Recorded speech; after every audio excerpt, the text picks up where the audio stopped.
আজকের চাঁদটা দেখেছেন কত সুন্দর। যাচ্ছি এখন গুরু নানক স্কুলে, Guru Nanak mission high school. আমাদের এখানে এই গুরু নানক স্কুলে গুরু পূর্ণিমা বা গুরু পরব উপলক্ষে গুরু নানক জয়ন্তী যেটা হয়, তো সেটাতে খুব বড় করে অনুষ্ঠান করা হয় এবং সবাইকে লঙ্গার দেওয়া হয়। আগামীকাল 5 তারিখ, 5 নভেম্বর গুরু নানক জয়ন্তী। আর ওনারা চলে এসেছেন গতকাল, মানে 3 নভেম্বর। প্রত্যেক বছর তাই হয়, ওনারা দুদিন আগে চলে আসেন, কারণ এই পুরো দুদিন যাবৎ ওনাদের প্রস্তুতি কার্য লাগে। কারণ হচ্ছে পুরো উৎসবটা ওনারা সেলিব্রেট করবেন, আর তার সাথে ভান্ডারা করেন বা লঙ্গার খাওয়ানো হয় যেটা বলে। তো এখানকার সমস্ত লোকালস এবং ওনাদের কমিউনিটির যত ব্যক্তি আছেন সবাই তারা আসেন এবং এখানে লঙ্গার গ্রহণ করেন।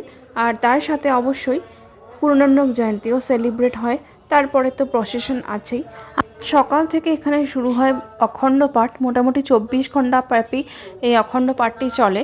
আর আমরা আসি প্রত্যেকবার গুরু নানক জয়ন্তীর জাস্ট আগের দিন। এই স্কুল বাড়ির মধ্যেই কিন্তু একটি রুমে অখণ্ড পাঠ চলতে থাকে। এইবার একটা নতুন জিনিস দেখলাম, সেটা হচ্ছে একজন ভদ্র মহিলা অখণ্ড পাঠটি করছেন। জেনারেলি কোনো পুরুষই করে থাকেন, এটা দেখে ভালো লাগলো।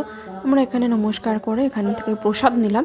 এখানে প্রত্যেক বছর আটার হালুয়া প্রসাদ হিসাবে দেওয়া হয়। প্রসাদ নিতে ইচ্ছুক কাল আসতে পারেন আসানসোল ইসমাইল গুরু নানক মিশন হাই স্কুলে সকাল 11টা থেকে।